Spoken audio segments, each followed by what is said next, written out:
6 महिन्यानंतर बाळाला सॉलिड सुरू करताय तर या गोष्टींची काळजी नक्की घ्या. Number 1, consistency. कोणत्याही प्रकारचं फूड देताना त्याची कन्सिस्टन्सी ही नक्की चेक करा.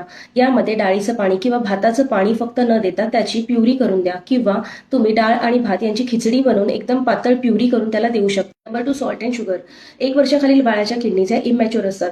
अशा वेळेला किडनीज इमॅच्युअर असल्यामुळे त्या सॉल्ट प्रोसेस करू शकत नाहीत. अशा वेळेला किडनी डॅमेज देखील होण्याची शक्यता असते. शिवाय बाळाला अर्ली एजमध्ये साखर दिल्याने त्याच्यामध्ये टूथ डिके, डेंटल कॅरीज आणि ओबेसिटी सारखे प्रॉब्लेम देखील दिसून येतात. यामुळेच फूड प्रेफरन्सेस देखील डिसाईड होत असतात.